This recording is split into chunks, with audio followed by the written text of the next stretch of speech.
અને 5 પાંડવોને જ્ઞાન દેતા હતા ભીષ્મ પિતા, બાણના ખીલા ઉપર હુતા હુતા લોહીના રગેડા હાલ્યા જાય.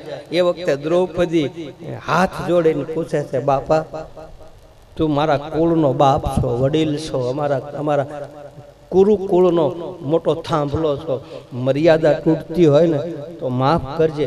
માથા ઉપર ઓઢણું ઓઢી અને આ પાંચાળીએ પ્રશ્ન પૂછ્યો કે જેથી મારી આબરૂ જાતી હતી બાપ, તેદી તારું જ્ઞાન ક્યાં ગયું હતું? તેદી આ તને પ્રગટ કેમ ન થઈ? દ્રૌપદી રોયા છે, ભીષ્મ પિતાના પગ પાસે માથું રાખી. હું તારા કુળની દીકરી છું, હું તારા કુળની પુત્ર વધુ છું. જે કુળમાં ગંગાના દીકરાએ અવતાર લીધો હોય એ કુળમાં એક દીકરીની લાજ લૂંટાય તો તેદી તે આ દુર્યોધનને કે કોઈને અટકાવ્યા નહીં. અત્યારે આ યુદ્ધના મેદાનમાં તું અમને બધાને જ્ઞાન આપે છો, તેદી તે એને 2 શબ્દો નહીં કીધા. ભીષ્મ પિતા દ્રૌપદીને સામો જોઈને કહ્યું છે, દીકરી બહુ હાસી વાત છે બાપ તારી, હું બોલી શકું એમ નહોતો. એનું કારણ શું? એનું કારણ એ જ હતું, મેં દુર્યોધનના પાપીના ઘરનું અનાજ ખાધું ને બેટા, મારી બુદ્ધિ ભ્રષ્ટ થઈ ગઈ. હવે વિચાર કરો, એક ગંગાના દીકરાને એક પાપીના ઘરનું અનાજ ખાવાથી, એવા કુપાત્રનું અનાજ ખાવાથી જો વિચારો ફરી જતા હોય તો મારા તમારા વિચારો ફરી જાય કે ન ફરે? એટલે કહે છે ચોખ્ખું ખાવું, આહાર શુદ્ધ રાખો. માંસ, મદિરા, અખાજ વસ્તુ ન ખપે. અને જ્યાં અખાજ વસ્તુ થાય, રામદેવજી મહારાજ કહે છે મારી સામે બેઠા પછી કોઈ અખાજ ન ખાતા, મારી સામે બેઠા પછી કોઈ ગલત કર્મ ન કરતા, મારી સામે બેઠા પછી પીવા હોય તો ગુરુગમના પ્યાલા પીજો, બાકી આ પ્યાલા કોઈ દી પીતા નહીં. જે જગ્યાએ આવું થશે ત્યાં મારો વાસ નહીં હોય, હું નહીં હોઉં. ભલે મંદિર ભલે ખડક્યા હોય પણ એમાં મારી ચેતના નહીં હોય. મારી ચેતના તો ભલે કપડાનો ઘોડીલો હોય અને બાજોઠ ઉપર ભલે લીલું લુગડું પાથર્યું હોય કે કેસરી કપડું પાથર્યું હોય, ભલે ઘીનો દીવો ન કરે, ભલે તેલનો દીવો કરે, ભલે હોનાનો ધૂપિયો ન હોય, નળિયામાં દેતવાનો ધૂપ કરે ને એના ધૂપના ધુમાડે હું આવીશ. રામદેવજી મહારાજ કહે છે ભક્તિના માર્ગમાં પહેલું વિઘન છે નિયમ તૂટે. બીજું વસ્તુ છે આહાર ઉપરથી પરીક્ષા છે. તમે કેવું ખાવ છો એના ઉપરથી આખા વિચારો પ્રગટ થાય.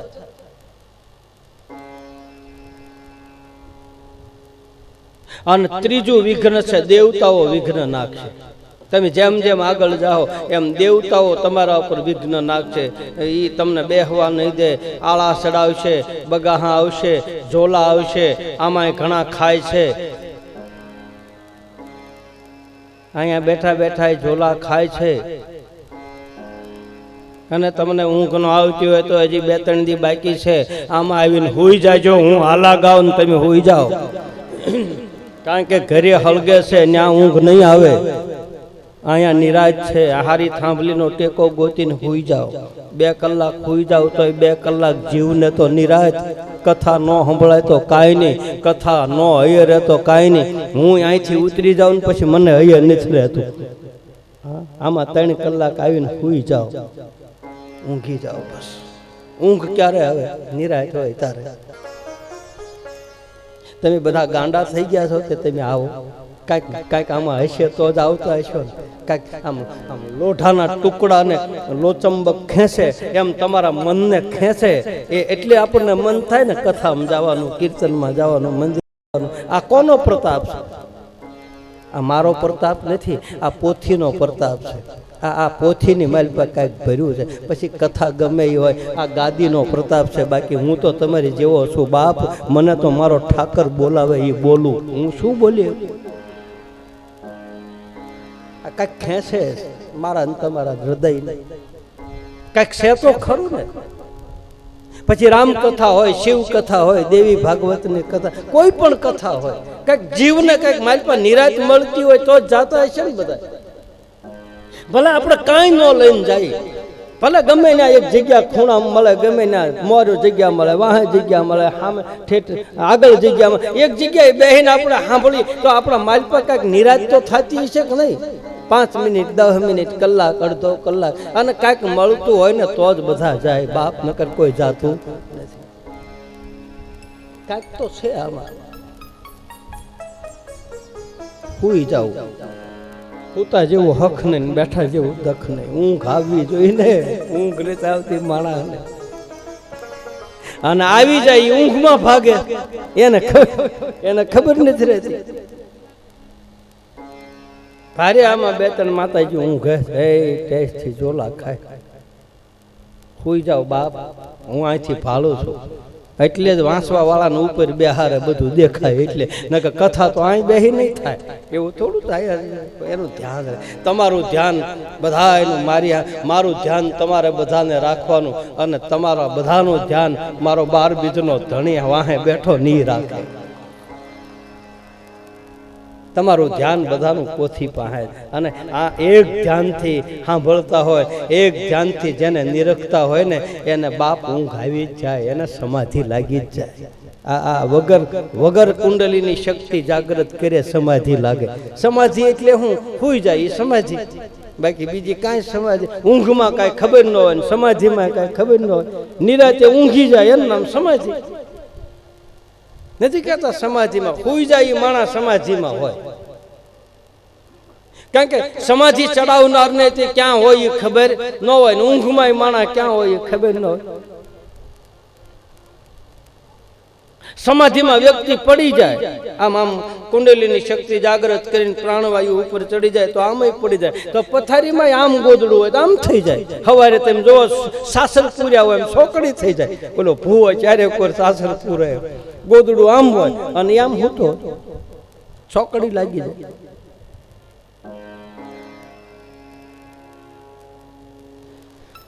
તમને એક વાત કહું, ભગવાન કૃષ્ણ ક્યાં જન્મ્યો? હે ભાઈ માતાજીઓ, ભગવાન કૃષ્ણનો જન્મ ક્યાં થયો? જાગો છો બધા? હોઈ ગયા છો? ભગવાન કૃષ્ણનો જન્મ ક્યાં થયો? જૂનાગઢમાં કે મથુરામાં? મથુરામાં થયો ને. દિવસે જન્મ થયો કે રાતે? તમે જવાબ દો. રાતે. હા બસ. શીતળા આઠમ નદી થયો કે ગોકુળ આઠમ નદી? આઠમ નદી થયો ને.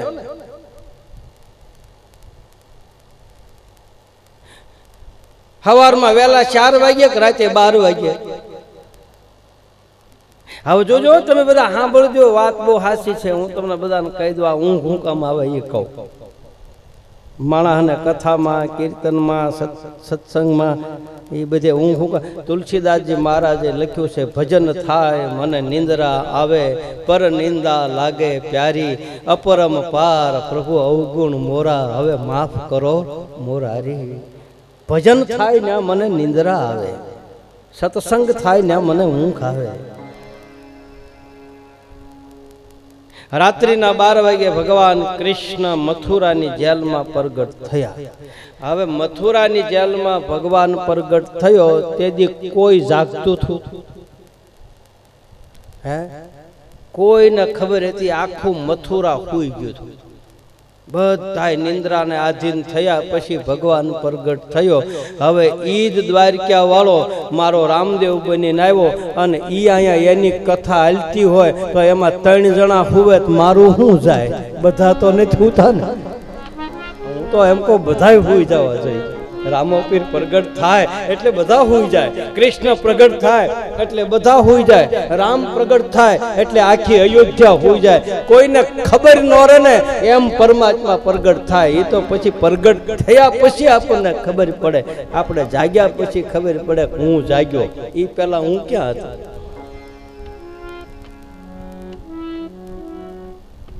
એટલે ત્રીજું વિઘ્ન છે. આમ તમને આળસ ચડશે ભક્તિના માર્ગમાં,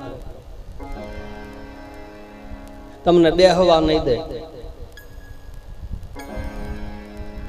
અને ત્યાંથી થોડાક આગળ વધો, ચોથું વિઘ્ન આવશે, કોઈ સંત દ્વારા પરીક્ષા થાય, કોઈ સાધુ સંત મને ને તમને ટકોરા મારશે કે આ બધું દેખાવની ભક્તિ કરે છે, બહારની ભક્તિ કરે છે, આ ઉપર ચડવું છે, દંભ છે, લાવીને એની પરીક્ષા કરી, એટલે તમારી પરીક્ષા કરશે, તમને આમાં ચકાશ છે, તમને તપાસ છે. કસોટી કરવા જ નહોતા આવ્યા શેઠ સગાળશાના ઘરે, કસોટી કરવા જ આવ્યા હતા કે આ ભક્તિ કરે છે, લાવ એના દીકરાના કટકા કરીને ખાણીયામ ખાંડીને મને આપે એવું માગું.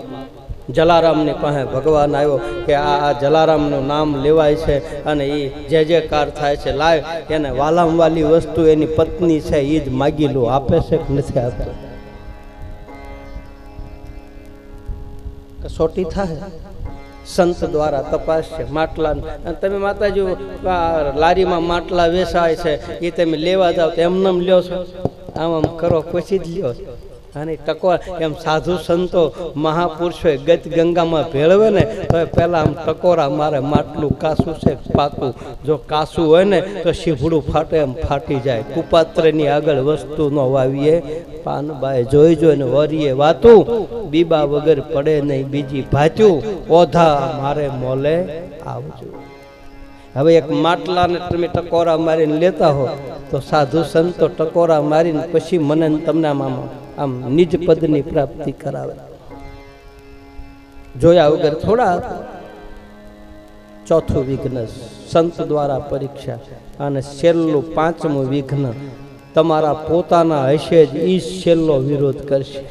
આ 5 વિઘ્ન આવે છે. તમે પ્રતિષ્ઠા, આબરૂ, તમારી ઇજ્જત, તમારી નામના, તમારી કીર્તિ, તમે ભક્તિના માર્ગમાં જેમ જેમ આગળ વધશો એમાં 5 વિઘ્ન આવશે. છેલ્લું વિઘ્ન પોતાના જ પોતાને મારશે. આ છેલ્લું વિઘ્ન મારી નાખવાના ઉપાય થાય. મીરાબાઈને ઝેર દઈને એના દેરે કીધું, ભગવાન નજીક હતો અને છેલ્લે ઝેરનો કટોરો આપ્યો કે લે હવે પી જા. અને મીરાબાઈ કટક દઈને પી ગયા.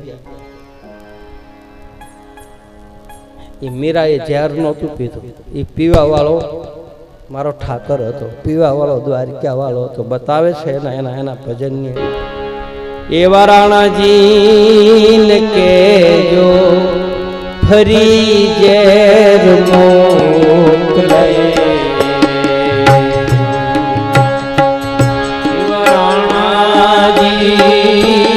કેજો ફરી ઝેર મોકલે. મીરાબાઈ કરે છે મનવાર ઝેર ને, એ ઝેર ને જીરવા જાદવ લાવશે. આત્માને એનો છે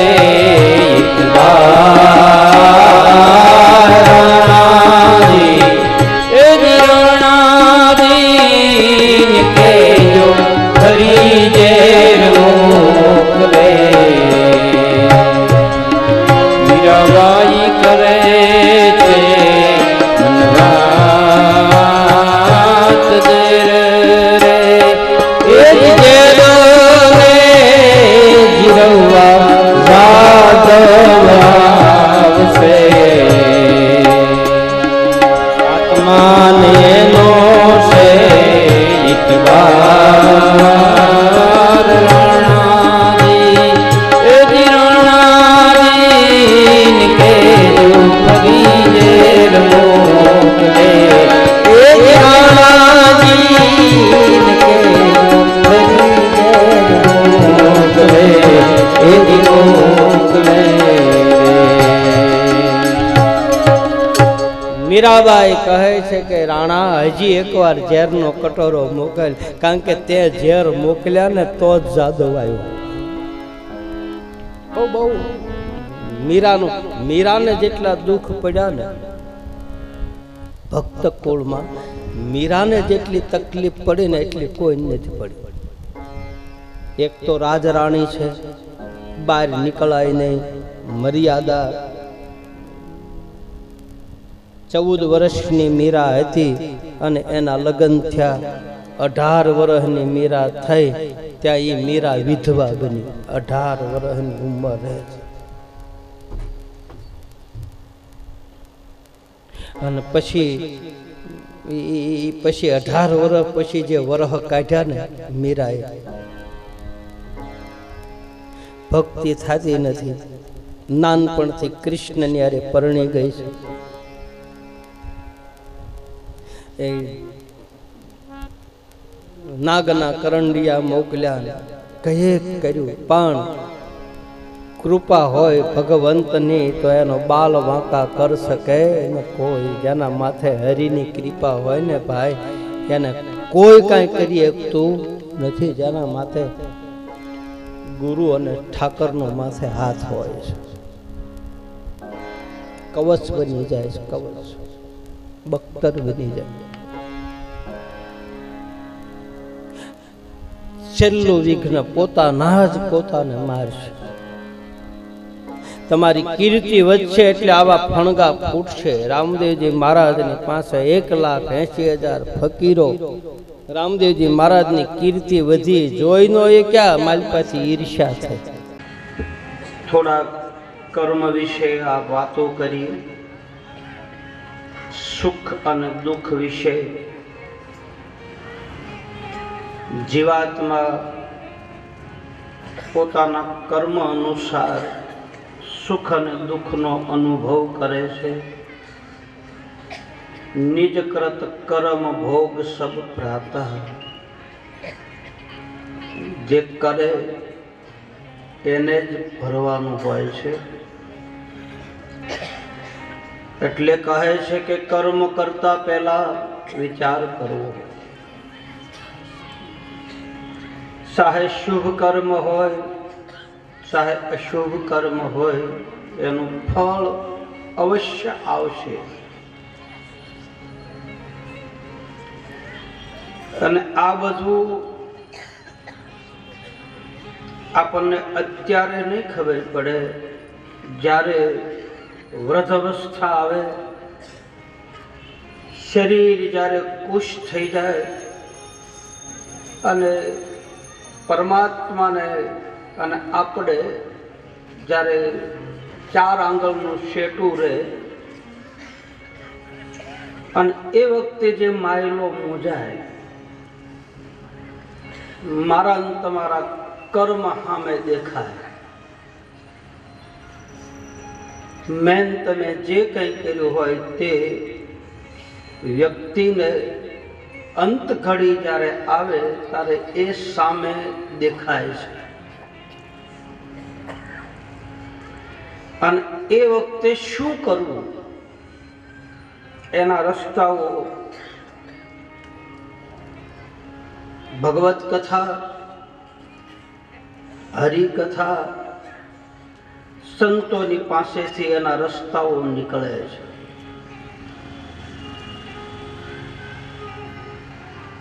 ભરભાદર માણસ હોય,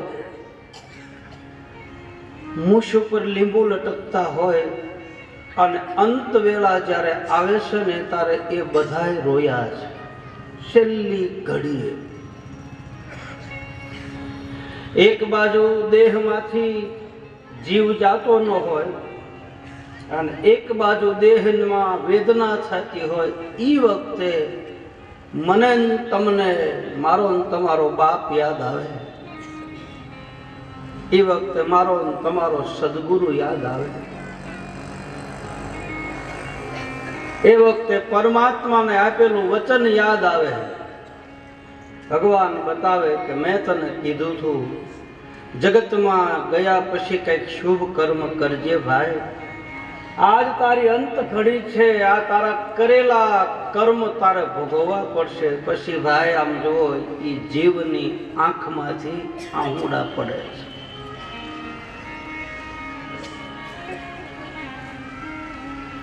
સતી તોરલ અને જાડેજો, એક ભડભાદર માણસ, અને તોરલને લઈ અને જાડેજો જ્યારે કચ્છ તરફ જાય અને દરિયાની ખાડીમાં ભાઈ નાવ હાલક ડોલક થાય અને એક ભડભાદર પુરુષની આંખમાં આહુડા આવ્યા, જાડેજાની આંખમાં આહું આવ્યા. વાવાઝોડું જોયું, મેઘાંબર સવાયો, આકાશમાં વીજળીઓ થાય અને એ વખતે માયલો જાડેજાનું મૂંઝાણું ભાઈ.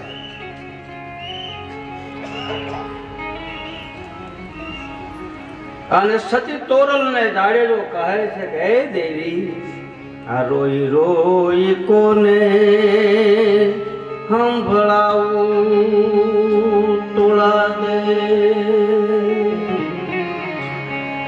હવે આવા દખ કોની આગળ ગાવું, એમ જાડેજો કે છે એ રુદિયો રૂએ માયલો ભીતર જલે. હે તોરલ, એક આપણા દેશની અબળા એક નારી અને તરવાનું સાધન બતાવે છે. જાડેજા મૂંઝાઓમાં તમારે તરવું જ છે ને તો હા, ખાલી કરી નાખો, ભીતરના ઉભરાને ઠલવી નાખો. આપણે નાવમાં બેઠા હોય, નાવની માલપા ગમે એટલી વજનદાર વસ્તુ હોય, ગમે એટલી કિંમતી વસ્તુ હોય અને નાવ બુડવાની તૈયારી થાય ને ભાઈ, તો એમાંથી એ વસ્તુ ખાલી કરી નાખવી પડે. અને જેમ નાવ હળવું થાય ને એમ આપણે તરીએ. ખાલી કરી નાખ જાડેજા, તારા ભીતરની માઇલ પર જે ડૂમો ભર્યો છે ને, જાહેર કરી દે, પોકાર કરી દે. આન જાડેજાના મુખમાંથી શબ્દો નીકળ્યા જ ભાઈ. લૂટી કુંવારી જાન સતી રાણી, લૂટી રે કુંવારી જાન રે.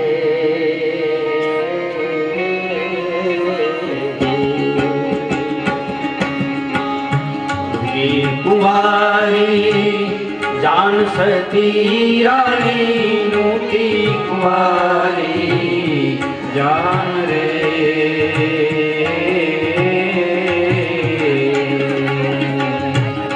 મેં તો હાથ વિષ મોડ બંધા માર્યા, મેં તો હાથ વિષ મોડ બંધા માર્યા.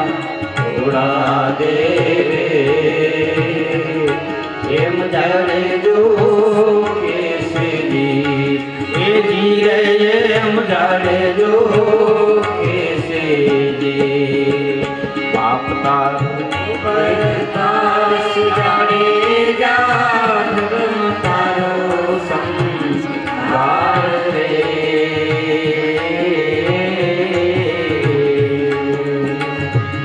તારી બેડવીને બુડવા નહીં દો, તારી મેળવીને બુડવા નહીં દો.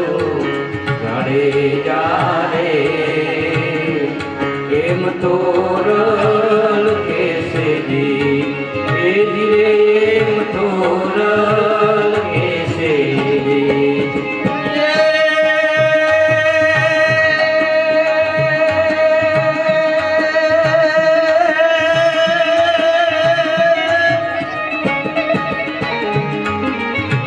આજે સલજાજો તમે હકમાં,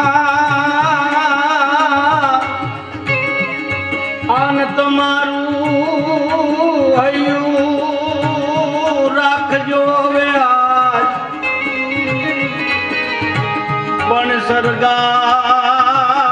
સરગાપુરની શેરીએ અરે રે તોરલ ભાતની બનશે ભગવાન.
જાડે જો કેસરી ઓજી રે એમ જાડે જો